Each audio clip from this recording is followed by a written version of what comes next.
Bienvenue. Si c'est la première fois pour toi de te connecter parce que quelqu'un t'a parlé de nos séances d'études bibliques hebdomadaires, bienvenue. Toi qui as déjà pris l'habitude depuis quelque temps de te connecter tous les mardis, mercredis et jeudis pour ton éducation spirituelle, bienvenue. Vous qui nous écoutez en famille, vous qui êtes réunis derrière cette tablette, derrière cet ordinateur, derrière ce téléphone, bienvenue. Toi qui m'écoutes à partir de ton lieu de travail parce que tu travailles peut-être très tard dans la nuit ou alors tu travailles très tôt en fonction du lieu où tu te trouves en ce moment pour nous écouter.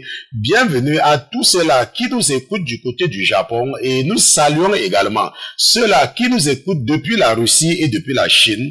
Bienvenue ma sœur, bienvenue mon frère. Je remercie le Seigneur Jésus-Christ pour ta vie. Je remercie le Seigneur Jésus-Christ pour vos vies.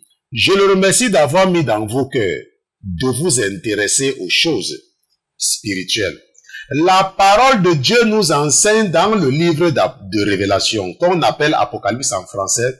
La parole de Dieu nous dit dans Apocalypse chapitre 22, versets 18 à 19, Jean dit, je proteste à quiconque entend les paroles de la prophétie de ce livre que si quelqu'un y ajoute, Dieu fera tomber sur lui les plaies écrites dans ce livre.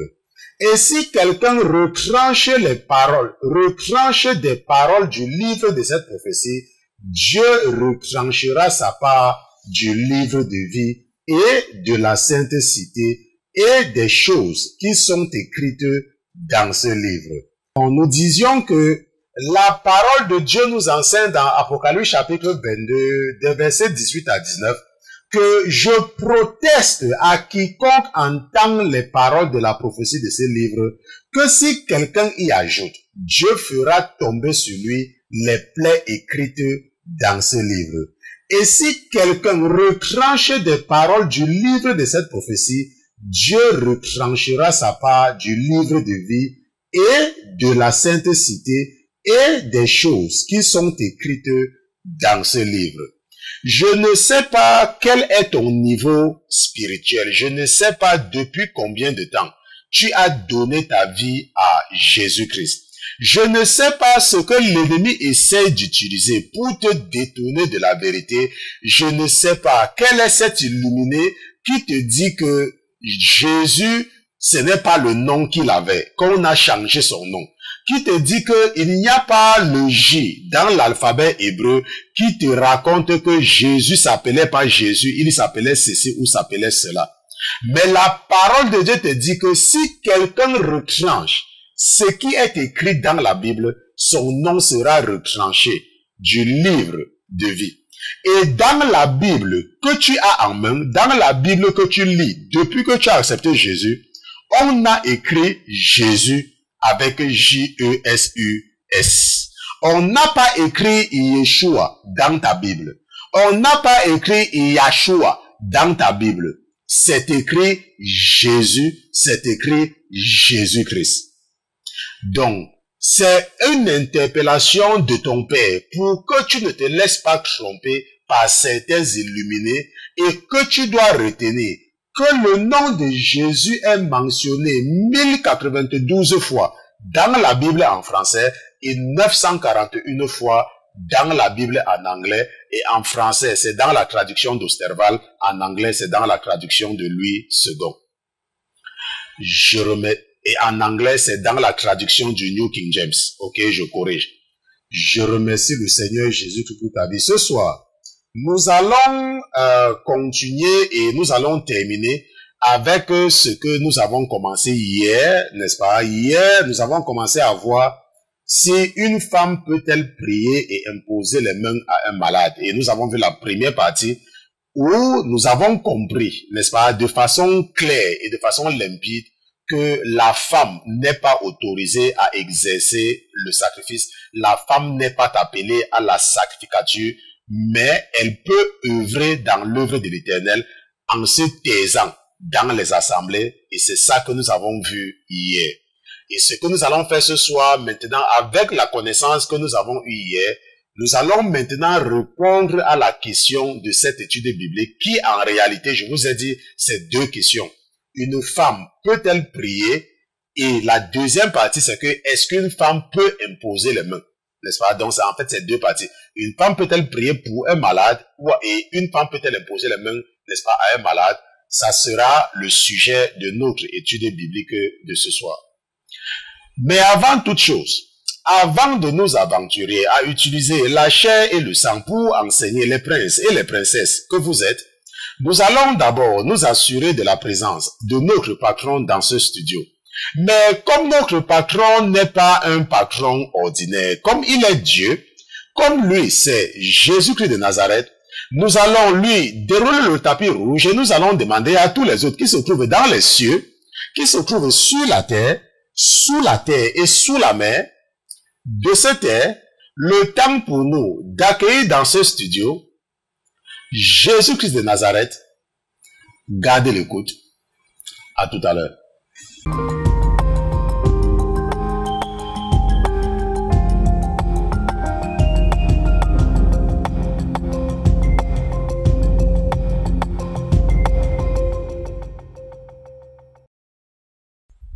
Quel ami fidèle et tendre nous avons en toi, Jésus. Quel ami fidèle et tendre.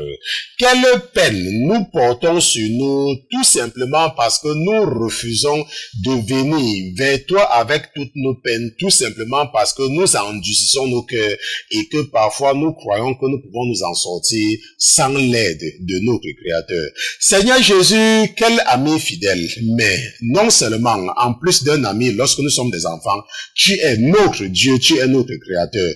Tu nous as tellement aimés, Seigneur Jésus, que tu n'as même pas hésité de mettre ton royaume en péril afin de venir nous racheter, afin de venir nous donner un moyen de rachat, afin de venir donner à ceux-là qui croiront à ton sacrifice, le sacrifice que tu as offert à la croix du Calvaire, il y a de cela un peu plus de 2000 ans. Ceux qui croiront en ça, tu es venu leur donner une opportunité en or de ne jamais connaître la mort, de ne jamais connaître la corruption de la mort et de passer l'éternité avec le Dieu qui a créé les cieux et la terre. Nous voici en la présence de ce Dieu ce soir. Nous voici en la présence du Dieu d'Élie. Nous voici en la présence du Dieu d'Élisée. Nous voici en la présence du Dieu de Malachie. Nous voici en la présence du Dieu de Zacharie. Nous sommes en la présence du Dieu de Néhémie. Nous voici en la présence du Dieu d'Ésaïe. Nous voici en la présence du Dieu de Jérémie. Nous voici en la présence du Dieu de Zérubabel. Nous voici en la présence du Dieu d'Ezra. Nous sommes en la présence du Dieu de Jacob. Nous sommes en la présence du Dieu qui a montré les choses cachées à Daniel, du Dieu qui a révélé les profondeurs des secrets de Dieu à Joseph et a fait de lui l'autorité la plus influente dans un pays étranger.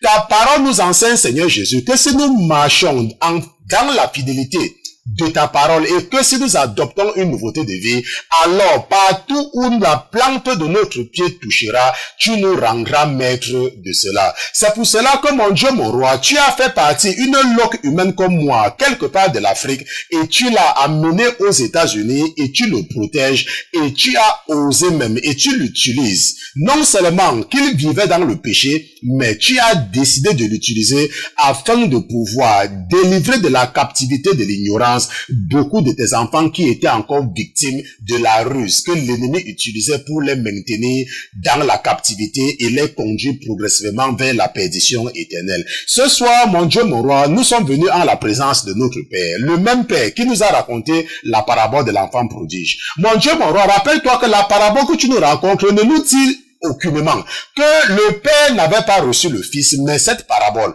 nous dit que malgré le fait que le Fils avait gaspillé son héritage, le Père l'avait accueilli et que même le Père avait organisé un festin parce que le Père avait été joyeux de retrouver son fils qui était perdu. Mon Dieu, mon roi, nous nous sommes perdus par le péché. L'ennemi a utilisé la ruse pour nous faire perdre, mais nous nous sommes rappelés que tu es notre Dieu et nous savons que tu es le Dieu qui a prononcé son nom devant son serviteur Moïse et qui a dit à Moïse, l'Éternel éternel, lent à la colère, plein de miséricorde et riche en bonté.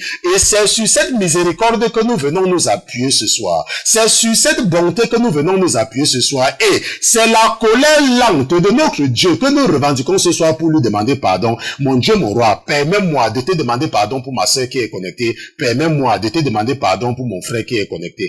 Permets-moi, oh Seigneur Jésus, parce que c'est toi qui m'as suscité parmi cette génération, c'est toi qui m'as suscité parmi la communauté chrétienne francophone mondiale, afin de pouvoir leur révéler les choses que tu as cachées à ceux-là qui se croient sages, alors qu'en réalité, ils sont fous.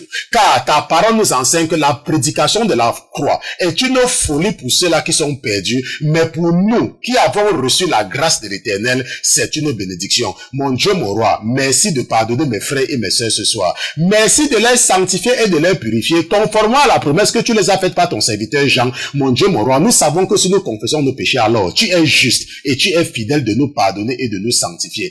Merci de réécrire les noms de tout le troupeau que tu m'as confié dans ton livre ce soir. Et merci de donner les ordres à ton ange, mon Dieu, mon roi, que si un membre de mon troupeau devait passer des vies à trépas cette nuit, qu'il reçoive le mot de bienvenue dans le royaume que tu es parti préparer dans ton royaume. Là où tu as dit qu'il y a plusieurs demeures et là où tu as dit que tu partais préparer une place pour ceux-là qui vont marcher dans une nouveauté de vie. Je te dis merci d'avoir été attentif à toutes les requêtes que j'ai élevées vers toi ce soir. Et je te remercie d'avoir humé toutes ces requêtes comme un parfum odoriférant, comme tu avais humé le sacrifice que Abel t'avait présenté. Nous te disons merci Seigneur Jésus. Au nom de Jésus-Christ, ton serviteur et tes enfants d'une seule fois, nous te disons Amen, amen, amen, amen.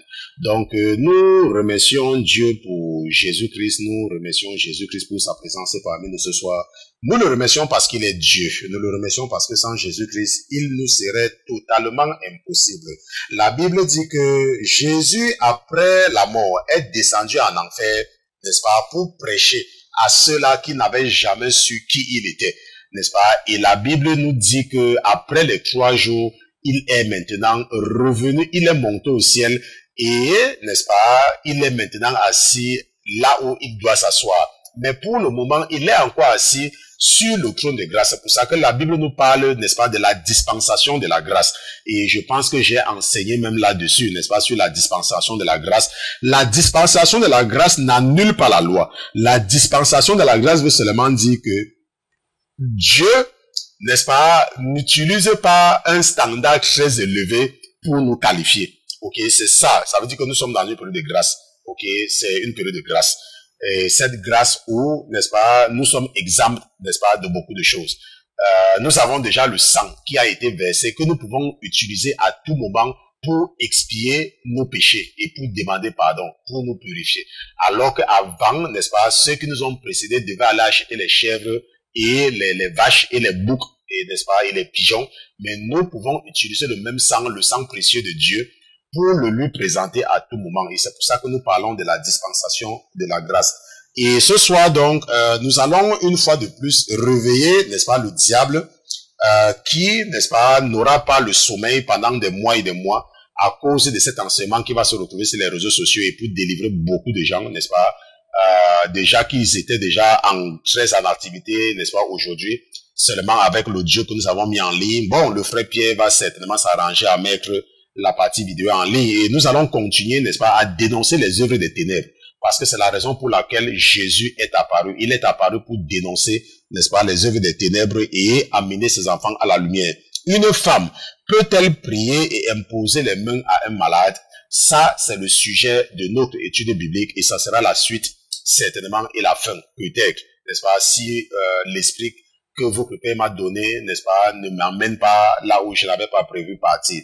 Hier, nous nous sommes appuyés sur certaines références de l'Ancien Testament, n'est-ce pas, Nombre chapitre 3, verset 1 à 10, 1 Chronique chapitre 23, verset 1, 6 et verset 13, n'est-ce pas. Ça, ce sont les référents de l'Ancien Testament qui, n'est-ce pas, que nous avons utilisés pour prouver que Dieu n'a jamais accepté aucun sacrifice de la main d'une femme, ok. Et pour, n'est-ce pas, démontrer que le sacerdoce a été donné à Aaron et à ses fils. Et nous avons étudié déjà ici, là, les 12 familles spirituelles. Et nous savons qui est Aaron. Aaron, c'était le grand frère de Moïse. Et c'était un lévite. Et nous avons vu que la Bible a dit que Dieu va prendre les lévites à son service, n'est-ce pas? Et parmi ces lévites, il va mettre à part, n'est-ce pas, Aaron et ses fils, n'est-ce pas, à une position, n'est-ce pas, de prêtre, n'est-ce pas, à une position de sacrificateur. Donc, pour exercer la sacrificature, qu'on appelle encore le sacerdoce. Et les autres lévites seront mis à son service. Cette fois-ci, pas de précision. Les autres lévites. Ça veut dire que ce soit les hommes ou les femmes, n'est-ce pas, eux, ils peuvent être au service, n'est-ce pas, des sacrificateurs qui sont Aaron et ses fils. Et la Bible nous a dit, n'est-ce pas, dans Nombre chapitre 3, que tout étranger qui va approcher de cela sera puni de mort. Et nous avons également vu hier que le diable a réussi à endurcir le cœur de certaines femmes qui sont dans cette abomination-là, en leur disant que c'est l'Ancien Testament. Mais nous sommes également venus dans le Nouveau Testament en nous appuyant, n'est-ce pas, sur la première lettre de Paul, n'est-ce pas, aux Corinthiens, dans 1 Corinthiens chapitre 14, versets 33 à 35, pour voir que, n'est-ce pas, le Saint-Esprit a dit à Paul, a fait savoir à Paul de rappeler aux femmes qu'il ne permet pas à la femme d'enseigner dans les églises, qu'elles doivent se taire. Et Paul également a rappelé cela lorsqu'il écrivait à Timothée. Et pour ton information, Timothée, c'est celui qui aime Dieu, ok? Paul a rappelé à celui qui aime Dieu que dans 1 Timothée chapitre 2, verset 1 à 12, que la femme écoute l'instruction en silence, n'est-ce pas? Ça, c'est ce que nous avons vu par rapport à l'Ancien Testament et par rapport au Nouveau Testament. Et nous avons également commencé à étudier le cas de Déborah, qui est le cas également que le diable utilise pour endurcir le cœur des femmes qui se comportent comme les pasteurs pédés, n'est-ce pas? Ou bien qui se comportent comme ceux-là qui adorent les statues de Marie, n'est-ce pas? Et prient avec les chapelets dans l'hérésie du catholicisme. Parce que lorsque tu confrontes un catholique sur les statues, ils vont te dire que, oh, n'est-ce pas, on utilise la statue pour. De la même façon, la même femme, n'est-ce pas? Si tu es une femme que tu m'écoutes et que tu es passé, c'est la même chose, n'est-ce pas? Tu n'as rien à reprocher à un catholique, ok? Tu n'as rien à reprocher à un pédé, parce que le pédé a des raisons, mais toi également, le diable a endurci ton cœur pour que tu continues, n'est-ce pas, et te diriger petit à petit en enfer, ok? Moi, je vais te le dire en face, parce que je ne veux pas que tu te retrouves en enfer. Ok, je ne veux pas que tu te retrouves là-bas. Et hier donc, nous avons étudié le cas de Déborah, ou bien nous avons commencé à étudier le cas de Déborah, qui est l'un des cas également, n'est-ce pas, que le diable utilise pour endurcir les cœurs.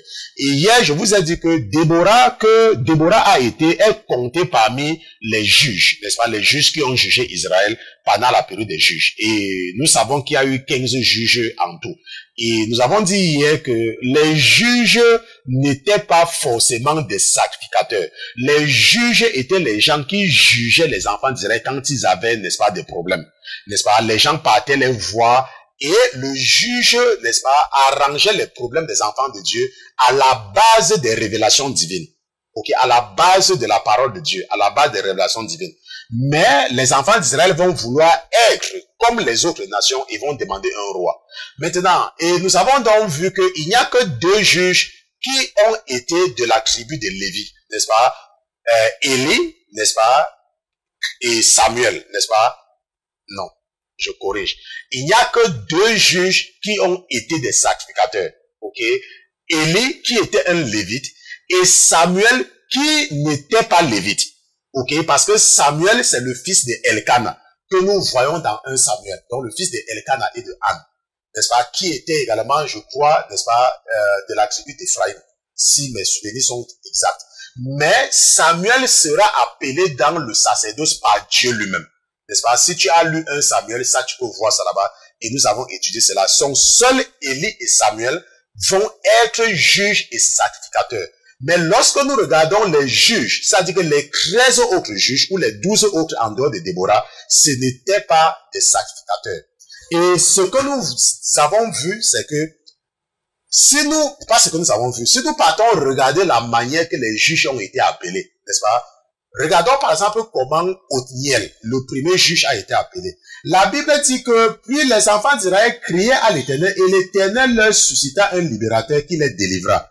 Othniel, fils de Kénaz, frère cadet de Caleb. Est-ce qu'on se voit?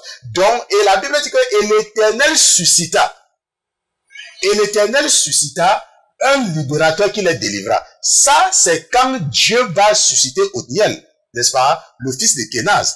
Lorsque nous regardons le deuxième juge, qui est Éhoud, n'est-ce pas? La Bible dit que puis les enfants d'Israël criaient à l'Éternel, l'Éternel leur suscita un libérateur, Éhoud, fils de Géra, Benjamite, qui était empêché de la main droite. Et les enfants d'Israël envoyaient par lui un présent à Églon, roi de Moab. Donc la Bible dit que l'Éternel suscita Éhoud.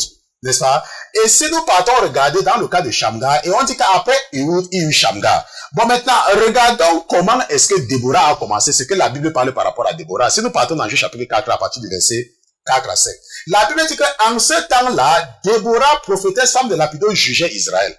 N'est-ce pas? Il n'y a même pas de référence biblique où la Bible dit que l'Éternel suscita Déborah. Il n'y en a même pas. Mais si nous regardons la personne qui vient après Déborah, qui est Gédéon, n'est-ce pas? Allons dans Juge chapitre 6, verset 11 à 12. La Bible dit que puis l'ange de l'Éternel vint et s'assit sur le térébinthe d'Oprah, qui appartenait à Joël la Biézérite, et Gédéon, son fils, battait du froment dans le pressoir pour le soustraire aux Madianites. Et l'ange de l'Éternel lui apparaît et lui dit, vaillant guerrier, l'Éternel est avec toi. N'est-ce pas? Nous voyons que ceux qui ont précédé Déborah et ceux même qui sont venus après, Dieu les a appelés de façon concrète. Et lorsque nous étudions même, n'est-ce pas, lorsque nous étudions même le cantique de Déborah, n'est-ce pas, nous voyons que ce ne sont pas tous les enfants d'Israël même qui partaient se faire juger par Déborah. Ce ne sont pas toutes les tribus, n'est-ce pas? Et pour ton information, Déborah était de la tribu d'Éphraïm. Ok?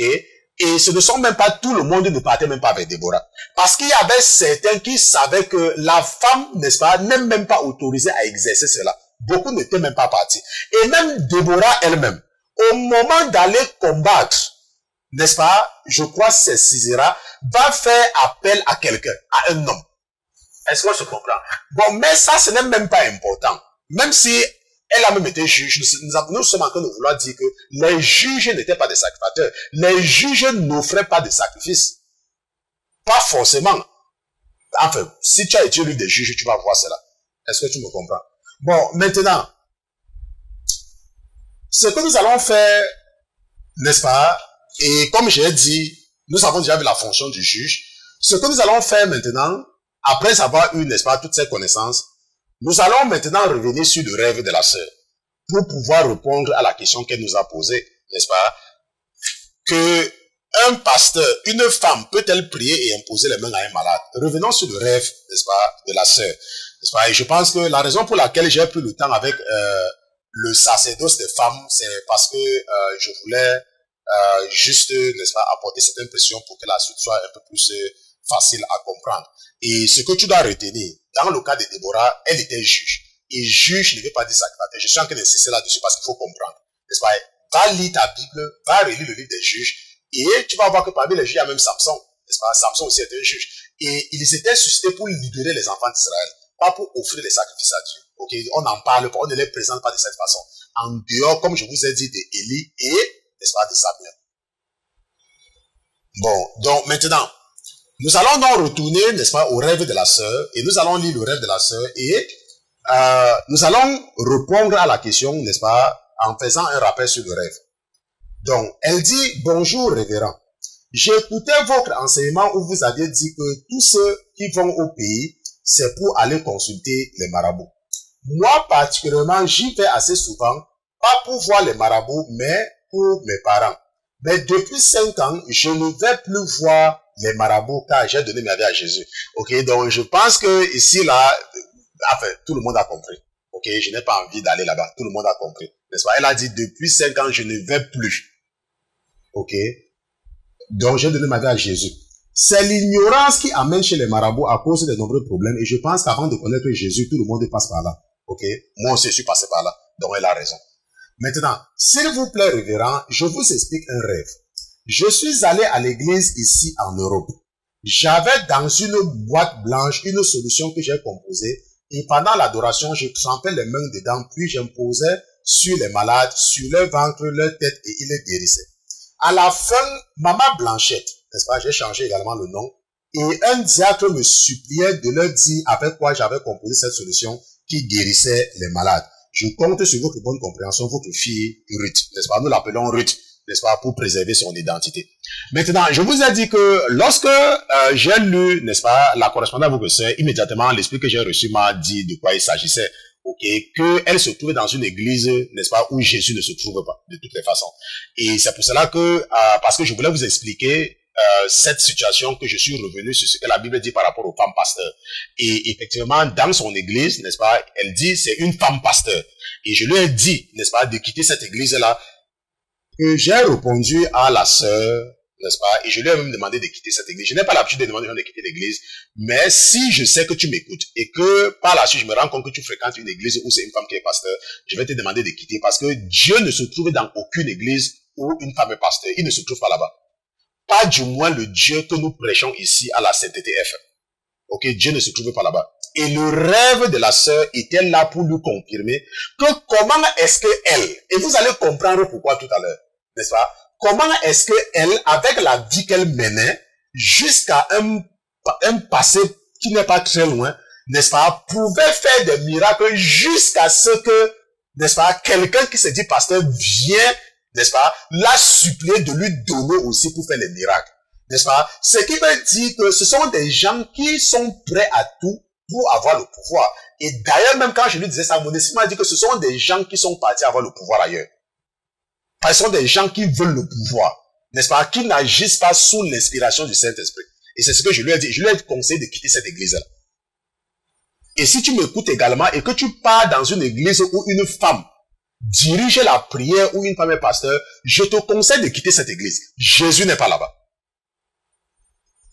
Jésus n'est pas là-bas.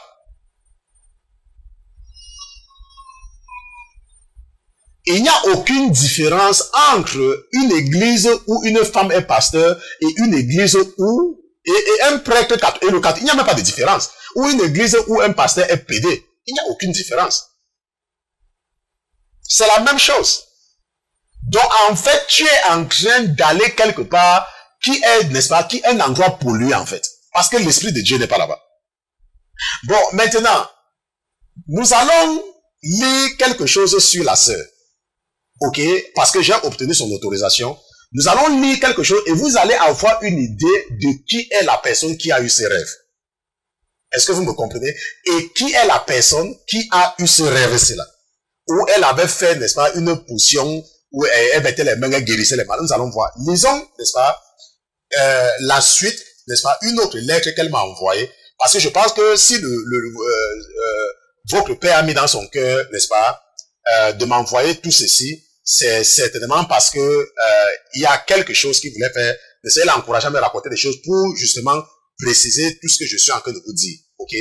Maintenant, voici une autre correspondance de la sœur. Ok? Et je voudrais que tu prêtes très attention. Je vais également, n'est-ce pas, enlever certains détails pour qu'elle ne soit pas identifiée. Maintenant, pasteur Christian. Ça, c'est ce qu'elle me dit par la suite. Pasteur Christian, je suis une femme âgée de 40 ans, sans mari et les enfants de pères différents. Il y a de cela 18 ans, j'ai divorcé de mon ex à cause d'une maîtresse qui était la cause. Une fois en Europe, j'ai connu un blanc, père de ma fille, qui était séparé de sa femme et de ses enfants. Une fois que je me suis mise avec lui, ses filles sont revenues cause d'une deuxième séparation. 4 ans après, j'ai connu encore un autre homme. Et nous avons 3 enfants, dont la dernière porte le nom de sa sœur aînée, qui est aujourd'hui la cause de notre séparation depuis 2 ans. Ma mère a 4 filles et aucune n'est mariée. Révérend, juste vous demander s'il vous plaît de parler de moi à Jésus, car c'est trop pour moi. Je suis sans mari, j'élève seul mes 5 enfants. Pourtant, dans Genèse chapitre 2, verset 18, Dieu vit qu'il n'est pas bon pour un homme d'être seul. Raison pour laquelle il quittera son père et sa mère pour se joindre à sa femme. Je souffre intérieurement, mais je garde la foi. Parlez-lui de moi, s'il vous plaît. Merci d'avance, homme de Dieu.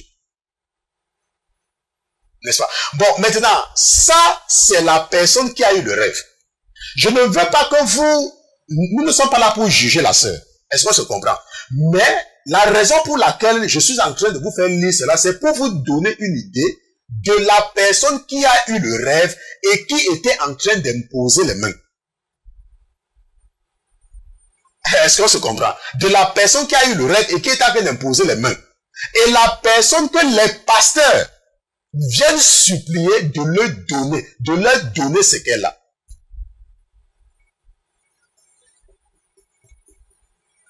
Est-ce que vous comprenez maintenant? Ok, j'espère que beaucoup maintenant ont compris. Ok, c'est vrai que depuis, n'est-ce pas, parce que comme le Seigneur a décidé d'utiliser la sœur pour vous délivrer, n'est-ce pas, le Dieu que je sais a également mis dans mon cœur de prier pour elle, n'est-ce pas, depuis qu'elle est entrée en contact avec moi, n'est-ce pas, il n'y a pas un seul moment où je vais devant le Seigneur sans, n'est-ce pas, intercéder pour elle. Et je sais, n'est-ce pas, comme tous ceux qui sont d'ailleurs venus en contact avec moi, n'est-ce pas, que sa vie va changer. N'est-ce pas, ça, j'ai la conviction que sa vie va changer. Et ce qui s'est même passé d'ailleurs, après qu'elle m'a écrit, n'est-ce pas, le Seigneur lui a donné des révélations et lui a dit, ok, il lui a dit des choses. Que tout ce qu'elle a fait, c'est d'écouter ce que, n'est-ce pas, ce qu'on va lui dire de faire. Et les choses vont marcher. Donc, maintenant, nous avons donc une idée, n'est-ce pas, de la personne qui a eu le rêve. Nous avons une idée de cette personne. Et cette personne qui impose les mains, et cette personne qui part depuis longtemps dans une église, elle dit qu'elle a connu Jésus, ça fait 5 ans. Et elle va dans une église depuis, et sa vie est toujours la même chose. Attends, si tu as vraiment une relation avec Jésus, ta vie ne peut pas rester la même chose. Ce n'est pas possible. Ça veut dire que là où tu pars, Jésus ne se trouve pas là-bas.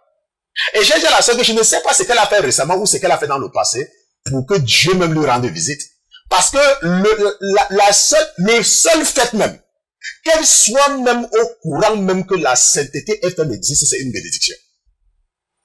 Et si tu m'écoutes et que tu écoutes même les enseignements, ça veut dire que tu es béni.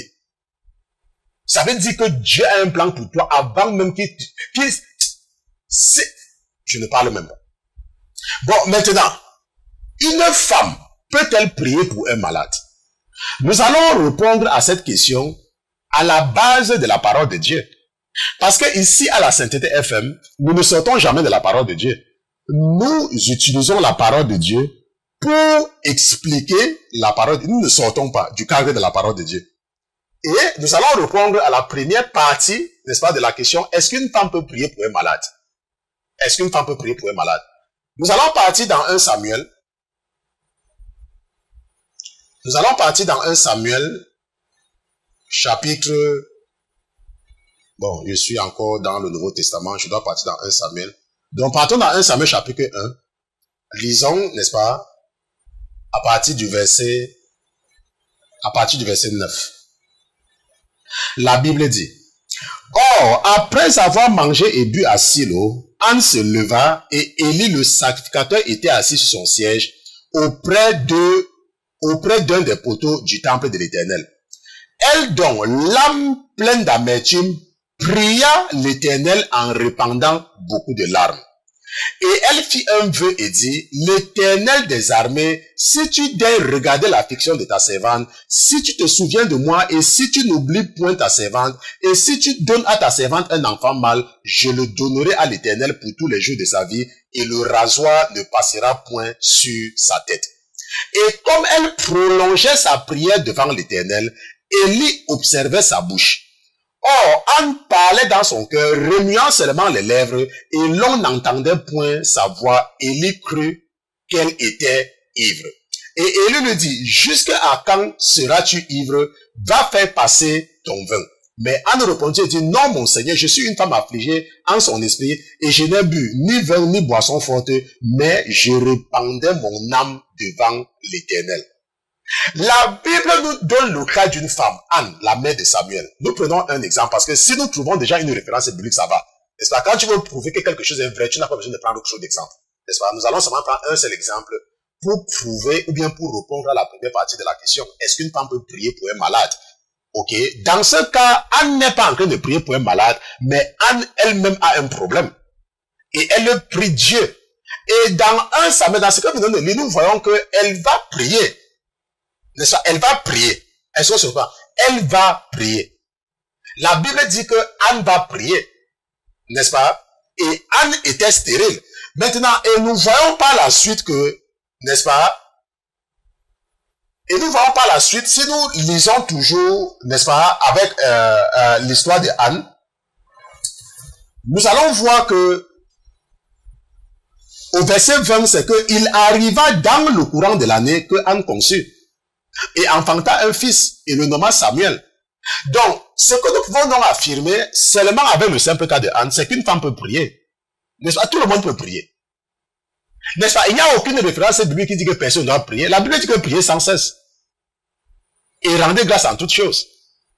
Donc, si tu as une femme, tu peux prier pour n'importe qui. Tu peux prier pour ton père, tu peux prier pour ta mère, tu peux prier pour quelqu'un, tu peux prier pour un malade, tu peux prier pour n'importe qui. Est-ce qu'on se comprend? Si tu as une femme, tu peux prier pour n'importe qui. Il n'y a absolument aucun problème par rapport à cela.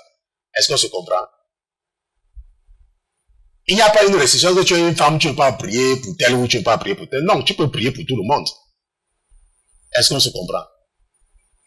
Parce qu'à chaque fois, quand tu te trouves en face d'un problème, n'est-ce pas, surtout un problème biblique, il faut aller chercher les références bibliques. C'est la chose la plus importante, n'est-ce pas? C'est d'aller chercher une référence biblique dans la parole de Dieu.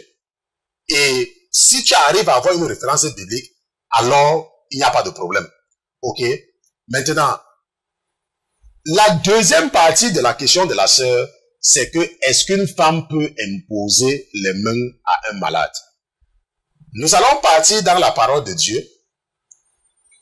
Nous allons partir dans la parole de Dieu. Il y a certaines références que je ne sais pas pourquoi j'ai été paresseux par rapport à ça.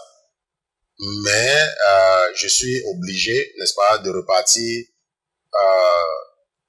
dans les correspondances que j'ai envoyées à votre sœur.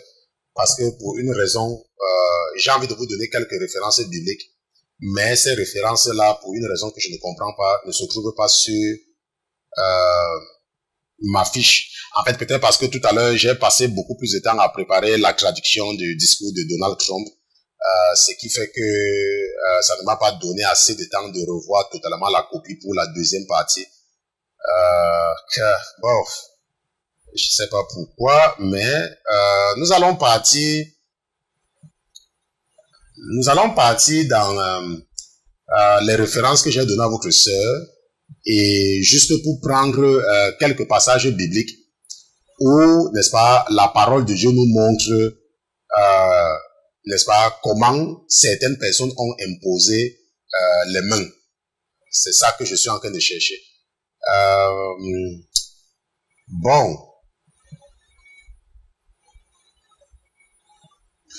Bon, là même, je ne retrouve pas vraiment ces correspondances. Ok. Donc, nous allons partir, n'est-ce pas, dans nous allons prendre quelques références, et juste pour appuyer cette partie-là. Donc, juste le mois de chercher. J'étais très occupé aujourd'hui à faire la traduction et le montage que je n'ai pas... Ah, les gens ne savent pas que je suis en studio. Tout le temps, ils ne font qu'appeler. Pourtant, ils connaissent mon programme. Bon, ce que nous allons faire, c'est que je vais m'appuyer sur mon dictionnaire, n'est-ce pas? Je vais m'appuyer sur mon cerveau, ok? Maintenant, si nous lisons la parole de Dieu, nous allons retrouver beaucoup de références bibliques sur l'imposition des mains. Ok, nous allons retrouver beaucoup de références bibliques. Et dans le premier livre de la loi, nous voyons même le but de l'imposition des mains. Ok, le but de l'imposition des mains dans le livre de la loi. N'est-ce pas? Lorsque Dieu était en train, n'est-ce pas, d'instituer le sacerdoce lévitique, plusieurs fois, il va donner certaines instructions à Moïse qu'il doit donner à Aaron lorsque il est en train, n'est-ce pas, de recevoir le sacrifice d'expiation ou le sacrifice de culpabilité. Et lorsque nous étudions ça ici, là, nous avons compris, et c'est là où nous disons qu'il ne faut pas permettre à n'importe qui de toucher ta tête. Parce que lorsque quelqu'un met les mains sur ta tête, l'imposition des mains, c'est quoi? L'imposition des mains, n'est-ce pas, c'est un transfert de péché entre la personne à qui la main est imposée et la personne qui impose les mains. Maintenant, si tu te rappelles très bien, la Bible dit que dans le livre de la loi, ok, et ça tu peux retrouver ça, n'est-ce pas, dans Lévitique, que lorsque quelqu'un pêche, la personne apporte, n'est-ce pas, un agneau, ou la personne apporte une brebis, n'est-ce pas? La Bible dit que le sacrificateur va prendre cela et va imposer les mains sur la tête de l'animal, ok, afin de communiquer tous les péchés. Et l'animal va donc être tué après cela. Pourquoi? Parce que la Bible dit que l'homme qui pêche va mourir. Donc, lorsque tu avais péché, tu venais offrir un sacrifice. Si c'était un péché volontaire, tu offrais ce qu'on appelle un sacrifice de culpabilité. Si c'était un péché involontaire, tu offrais ce qu'on appelait un sacrifice d'expiation.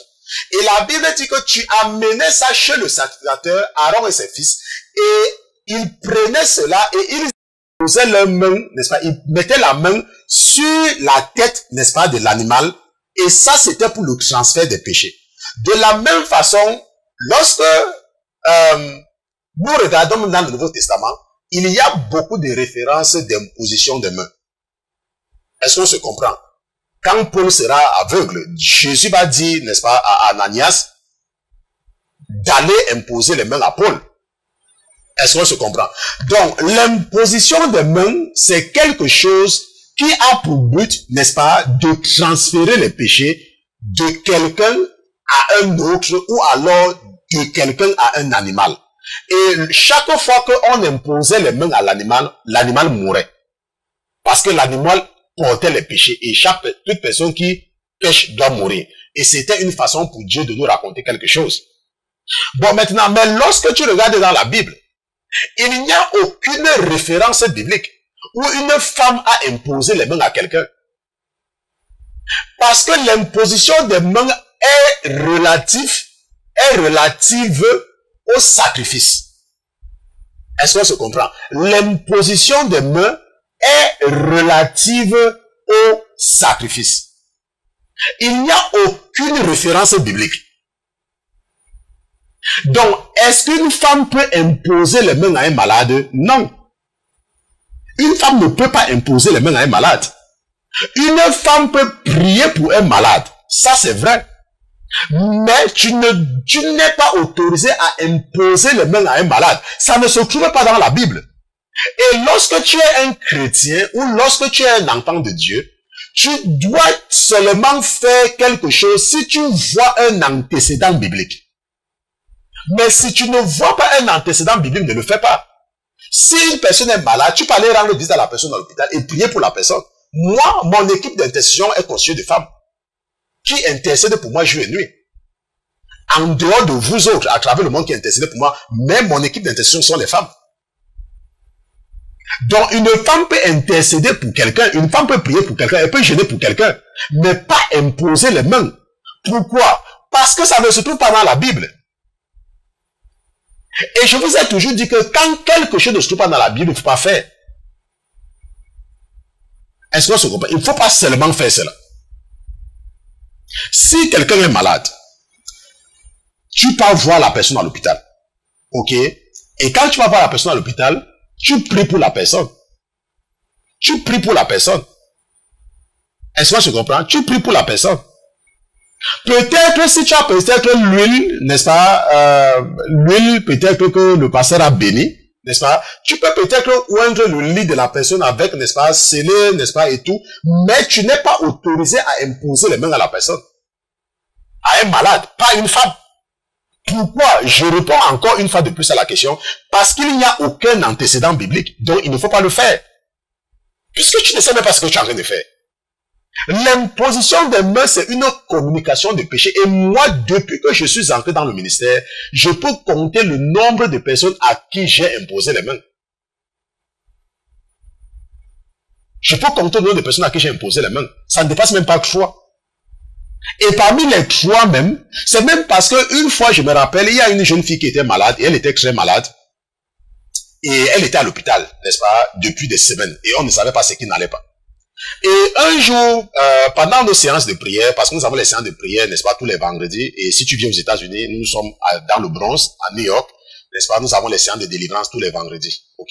Ou si tu viens en France et que tu connais quelqu'un aux États-Unis qui a des problèmes, tu peux toujours lui dire que nous avons des séances de délivrance les vendredis. Maintenant, lors de l'une des séances de délivrance, la mère de cet enfant-là, de cette fille-là, a entendu une voix pendant nos séances de délivrance, et la voix lui a dit, si le pasteur Christian prie pour ta fille, elle va guérir.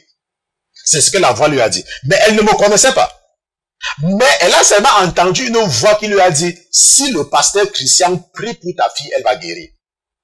Maintenant, ce qui s'est donc passé, c'est que à la fin du service, Le père de la fille est venu me voir. Et il m'a dit que, oh, pasteur, tu m'abandonnes. Tu ne t'occupes pas de moi. J'ai dit que, mais, je ne m'occupe pas de toi. Qu'est-ce que cela veut dire? Moi, je ne sais pas. Qu'est-ce que je dois faire pour toi? Il me dit que non, parce que ma fille est malade et j'ai l'impression que ça ne te dit rien. J'ai dit, ah, ta fille est malade. Moi, je n'étais même pas au courant que ta fille est malade. C'est qui ta fille? Il me dit que, mais elle est à l'hôpital depuis, on ne sait pas ce qui la dérange et tout et tout. Et c'était la première conversation que j'avais avec lui. Je ne savais pas que sa fille était malade. Mais quelque temps auparavant, n'est-ce pas, sa femme dans la prière a entendu que si, je ne sais pas si elle avait dit ça à son mari, je ne sais pas. Mais ce qu'elle a, c'est que le monsieur est passé devant moi comme pour m'attaquer, que je ne m'intéresse pas à lui. Et quand il m'a dit ça, pour moi, d'habitude, pour vous qui me connaissez, n'est-ce pas, à l'église, n'est-ce pas, je suis parfois très réservé. Parce que je m'occupe beaucoup plus de l'administration et puis du fonctionnement. Quand je suis arrivé à la maison, l'esprit m'a rappelé que, mais est-ce que tu te rappelles ce que quelqu'un t'a dit à l'église tout à l'heure? J'ai dit que, ok, et alors? Mais il faut écouter, quelqu'un t'a parlé. Et quand je me suis donc réveillé le matin, j'ai appelé le monsieur, je lui ai dit que, est-ce que je peux aller prier pour ta fille? Maintenant, comme lui, il ne connaissait pas, il n'avait pas, c'est vrai qu'il était venu me parler, certainement au hasard. Certainement que l'esprit là-bas à me parler. Quand je lui ai dit ça, il me dit que, oh, il est occupé pour le moment, mais quand il va finir, il va m'appeler et il va venir me chercher pour que nous partons à l'hôpital. Et ça, c'est ce qu'il m'a répondu. Je lui ai dit, ok, sans problème, je vais réserver ma journée parce que le Seigneur a mis dans mon cœur de prier pour ta fille. Et après donc cela, il m'a dit qu'il devait finir peut-être autour de 16h, heure des États-Unis. Mais quelques minutes plus tard, mon téléphone sonne, il me rappelle. Il me dit que pasteur, j'ai fini, est-ce que tu es prêt? Je viens te chercher, envoie-moi l'adresse. Je lui demande que, mais qu'est-ce qui s'est passé encore? Parce que tu m'as dit que tu finis ça. Il dit que non. Quand j'ai fini avec toi là, ma femme m'a demandé avec qui je parlais. Je lui ai dit que non, mais je parle avec le jeune pasteur Christian qui est à l'église là. Avant que ma femme m'a dit que oui, hier quand je priais, une voix m'a dit que si le pasteur Christian prie pour ta fille. Et c'est parce que sa femme lui a dit ça qu'il a compris maintenant que c'était sérieux, que c'est quelque chose qui est vrai. Et en ce moment, il a abandonné tout ce qu'il avait fait pour venir maintenant me prendre pour aller prier pour sa fille. Et lorsque nous sommes arrivés à l'hôpital, dès que j'ai vu sa fille, j'ai vu là le problème se trouvait. Dès que j'ai vu sa fille, j'ai vu là le problème se trouvait. Et c'est là où, n'est-ce pas, j'ai secoué l'hôpital, n'est-ce pas, prier pour sa fille jusqu'à ce que l'hôpital était en ébullition. Heureusement, elle était dans une chambre seule, on a fermé les portes. Et le monsieur, pour une certaine raison, quand je priais pour sa fille, a pratiquement pris mes mains pour déposer sur la tête de sa fille. Il a dit, pasteur, s'il te plaît. N'est-ce pas? Je me rappelle, c'était l'une des rares occasions que j'ai pris mes mains et puis j'ai imposé. Je vous raconte seulement la situation. Et c'est même d'ailleurs le père de cet enfant-là. Il me dit que non, pasteur, s'il te plaît, est-ce que machin... Et puis bon, comme je ne voulais pas, n'est-ce pas, tuer son esprit, j'ai imposé les mains à sa fille. Et peut-être 2 jours ou 3 jours plus tard, le monsieur m'a appelé, n'est-ce pas, étant tellement excité. Il dit au pasteur, maintenant les médecins ont dit qu'ils voient maintenant ce qui dérange ma fille. Et qu'ils vont maintenant résoudre le problème. Et c'est comme ça que je pense qu'une semaine plus tard, elle est sortie de l'hôpital. Alors qu'il y était, on ne savait pas ce qui la dérangeait. Et quand elle est sortie, elle a commencé à venir à l'église, j'ai commencé à la former un peu et tout. Maintenant, elle est repartie à l'école, n'est-ce pas? Elle est repartie à l'université. N'est-ce pas? C'est une jeune fille, n'est-ce pas? Très respectueuse, mais elle a encore une enfant. Il y a parfois, n'est-ce pas, le comportement des enfants. On comprend, n'est-ce pas? Et c'est pour ça qu'on n'est pas souvent trop dur, n'est-ce pas, avec les enfants. Aussi longtemps qu'ils savent qui est Jésus-Christ, nous savons que le Seigneur peut trouver le moyen, n'est-ce pas, de les faire grandir dans la foi. Ok? Donc, ce que nous devons donc retenir, c'est que je vous ai seulement raconté cette histoire pour vous amener à comprendre l'importance de l'imposition des mains. Ok? Et ça, c'est important à comprendre. Donc, une femme peut-elle prier? Oui. Une femme peut prier pour n'importe qui, sauf pour un mort. Ok? Parce que la Bible dit que Dieu est un Dieu de vivants. Il n'est pas un Dieu de mort. Donc, si ta mère est déjà décédée, si ton père est déjà décédé, si quelqu'un est déjà mort, c'est fini. Parfois, je vois parfois quelqu'un annoncer un deuil. Et les gens disent que, oh, que son âme repose en paix. Quelle âme? Son âme ne peut pas reposer en paix s'il vivait dans le péché. Si tu meurs dans le péché, tu es en enfer. Quelles que soient les prières qu'on va faire pour toi, ça ne sert à rien. C'est une perte de temps, ça ne sert à rien. La Bible dit clairement que Dieu est un Dieu de vivants. Il n'est pas un Dieu de mort. Oh, que ton âme repose en paix. Quelle âme? Ton âme ne peut pas reposer en paix si tu es mort, n'est-ce pas, dans l'adultère. Ton âme ne peut pas reposer en paix si tu es mort dans la fornication. Ton âme ne peut pas reposer en paix si tu es mort alors que tu avais les rancunes contre les gens. Ton âme ne peut pas reposer en paix si tu es mort avec la rancune dans ton cœur. Ton âme ne pourra jamais reposer en paix si tu es mort en étant arrogante par rapport aux gens. N'est-ce pas? En manquant de respect aux gens. Ton âme ne sera jamais en paix si en mourant tu as emprunté l'argent de quelqu'un et tu n'as pas remboursé. Ton âme ne va jamais reposer en paix. Donc même si les gens disent que ton âme repose en paix, ils peuvent dire ça comme ils veulent, mais toi tu seras en train de danser avec Michael Jackson dans le feu de l'enfer. Ton âme ne va pas reposer en paix. L'âme de ton père ne va pas reposer en paix si ton père ne connaissait pas Jésus. L'âme de ta mère ne va pas reposer en paix si ta mère adorait les statues. L'âme là ne va pas reposer en paix. Si tu veux que ton âme repose en paix, accepte Jésus maintenant et abandonne l'idolâtrie, abandonne le mensonge, abandonne la fornication, abandonne l'orgueil, abandonne la malice. Abandonne le commérage, la médisance, le tribalisme et le racisme. Abandonne ça maintenant. Si tu veux que ton âme repose en paix. N'est-ce pas? Une femme peut prier pour toute personne qui est vivante. Mais nous avons vu qu'il n'y a aucune référence biblique. La raison pour laquelle je n'aime même pas de parce qu'il n'y en a même pas. Je voulais seulement prendre quelques références bibliques pour vous montrer, n'est-ce pas, le rôle, c'est-à-dire le but, n'est-ce pas, de l'imposition des mains. Mais je t'ai dit que tu peux retourner dans le livre de Lévitique et dans les deux livres de la loi, Lévitique et Deutéronome, et tu vas voir toutes les références, n'est-ce pas, sur l'imposition des mains, conformément à ce que Dieu avait dit à son serviteur Moïse, qu'il dise à Aaron et à ses fils de faire, n'est-ce pas, comme une ordonnance perpétuelle. Ok? Donc, c'était ça. Une femme ne peut pas. Donc, si tu as une femme et que tu as cette mauvaise habitude, peut-être que tu n'es pas une pasteur, mais si tu as déjà cette mauvaise habitude, il faut arrêter. N'est-ce pas? C'est même d'ailleurs la raison pour laquelle ton père a mis dans ton cœur d'écouter cet enseignement. Parce que nous sommes tous des élèves. Moi-même, quand je prépare les enseignements, j'apprends. Donc, il ne faut pas croire que tu connais. Il y a des choses que tu ne connais pas. Et dès que ton esprit, ou alors Dieu utilise quelqu'un que tu considères comme un guide spirituel pour te demander d'arrêter de faire quelque chose, il faut arrêter. Il ne faut pas endurcir ou laisser le diable endurcir ton cœur par rapport à ce sujet particulier. Est-ce qu'on se comprend? Nous sommes donc arrivés au terme de l'étude biblique de ce soir et au terme de cette série, n'est-ce pas? Demain, nous allons continuer avec, n'est-ce pas, le livre du prophète Jérémie. Nous allons, la semaine prochaine, revenir également sur le cas d'une autre sœur. Parce que c'est très important, parce que je vais, n'est-ce pas, vous enseigner l'esprit de discernement. En utilisant également un cas concret, n'est-ce pas, une histoire vraie, n'est-ce pas, c'est vrai parce que c'est moi. J'ai vécu l'histoire du début jusqu'à la fin. Et je vais utiliser ça avec des preuves à l'appui, n'est-ce pas, bien évidemment en cachant l'identité de la personne pour préserver seulement son identité, pour réveiller votre esprit de discernement. Mais ça sera la semaine prochaine.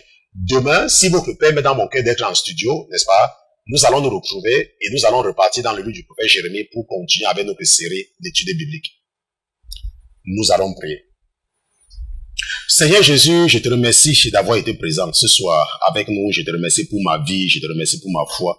Je te remercie parce que tu es Dieu. Je te remercie parce qu'en dehors de toi, il n'y a pas un autre. Merci mon Dieu, mon roi, d'être toujours présent dans notre vie. Merci au Seigneur Jésus de me permettre d'intercéder pour mes frères et pour mes sœurs. Merci au Seigneur Jésus d'accepter leur sacrifice, d'accepter leur confession par la bouche de leurs frères et serviteur que je suis. Je te dis merci mon Dieu, mon roi, d'avoir été avec nous ce soir et de nous avoir parlé dans un langage que nous avons compris, de n'avoir surtout pas utilisé un langage angélique, encore moins un langage divin pour t'adresser à ceux-là que tu as choisis même avant la fondation du monde.